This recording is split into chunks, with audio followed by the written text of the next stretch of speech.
Comment tu t'appelles? Je m'appelle Alexandre.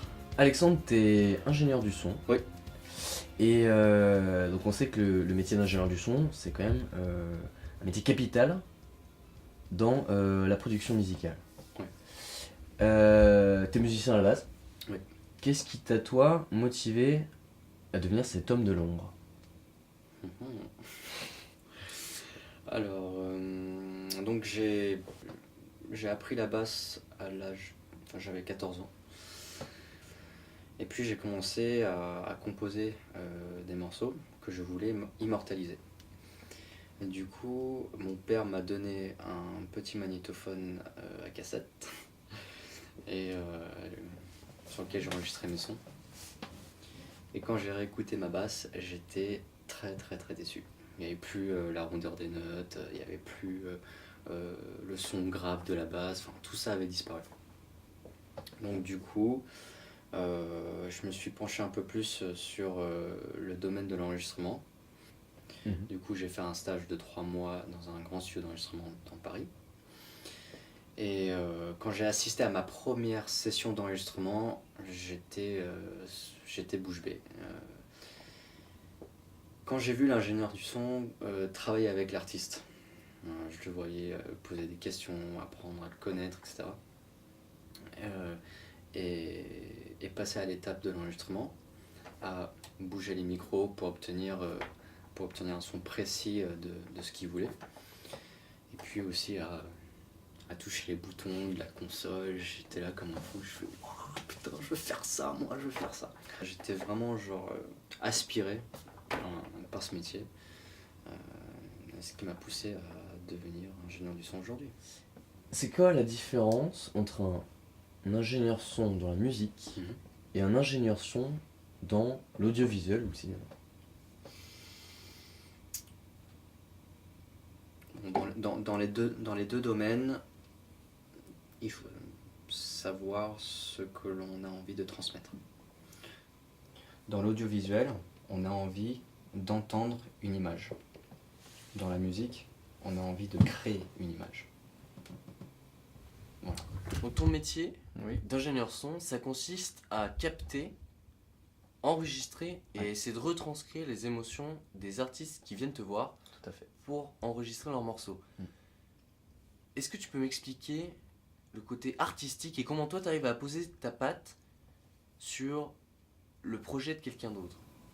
Bon, ce qu'il faut savoir, c'est que le métier du son, c'est un métier très précis, qui demande énormément de précision. Donc certes, il y a tout d'abord la connexion entre l'artiste et l'ingénieur du son. Et ensuite, il y a la phase de l'enregistrement, où on place les micros de telle ou telle manière pour obtenir tel ou tel son. Et puis, il y a la phase de mixage. C'est-à-dire qu'une fois qu'on a la prise de son, on va pouvoir réellement travailler chaque instrument individuellement. Tu prends le peintre, il a en face de lui une toile blanche, c'est à lui de décider quelle couleur il a envie de mettre, ce qu'il a envie de transcrire, et en musique c'est pareil. La phase de mixage c'est ça, et ce qui est pour moi la phase la plus artistique du milieu. Tu me parlais de ta rencontre avec ce métier, cette passion qui, toi, t'a marqué apparemment. Ouais. Apparemment, ouais. Ah ouais, carrément. Et justement, mais si tu pouvais me définir tes rencontres dans ce métier, l'importance des rencontres, ce serait comment? C'est quoi une bonne rencontre? C'est quoi une mauvaise rencontre? C'est quoi une rencontre, tout simplement? Une rencontre, oui. Artistique. Oui, tout à fait. Enfin, plus avec des clients qu'avec des mentors. Quoique j'en ai eu. Dans d'autres studios aux États-Unis. J'étais très impressionné. Mais une qui m'avait vraiment marqué, c'est avec un groupe de rock français. Là, je vais citer, c'est le groupe Collatéral. Sincèrement, ils sont venus, le batteur a posé ses trucs, moi mes micros, il a commencé à s'échauffer, j'ai dit allez c'est parti les gars, on va enregistrer. Quand il a commencé à jouer, j'étais là, je suis resté sans voix.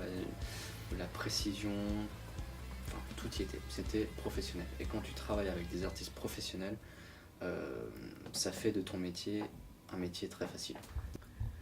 Tu me parles beaucoup de rencontres, Ouais. parce que c'est ce qui fait l'essence de ton métier. Ça tombe bien, parce qu'apparemment, il n'y a pas trop longtemps, tu as créé une association qui s'appelle On s'est rencontrés. Raconte-nous un peu. La base est de rencontrer les artistes, que ce soit dans le métro, dans la rue, dans les bars, les tremplins, voilà, tout ce beau monde, et de leur proposer un pack promotionnel. Donc ils ont un enregistrement en studio avec un support vidéo, donc enregistrement de la vidéo en studio, en live quoi. Et puis un visu sur notre site internet et tous les réseaux sociaux. D'accord, c'est donc on fait tout le travail de communication. Comme un pack clé en main en fait. Vous leur offrez la possibilité de tout de suite prendre du volume et poser leur patte. Exactement. Et puis on organise aussi des concerts pour ces artistes. Aujourd'hui, il y a énormément de labels indépendants qui se créent. Et parmi ceux qui se disent labels indépendants, il y a énormément d'autoproduction. Du coup, je pense que avoir un label avec avec des styles diversifiés, je pense que ça serait un très très grand challenge. D'accord. Bah, je te remercie. Merci. Pour tout ce que tu as fait. Et puis je te souhaite bien du courage pour la suite de ton label. Merci. Pour la suite de ton asso, et pour la suite de tous les co qui te suivent et qui travaillent avec toi. Merci.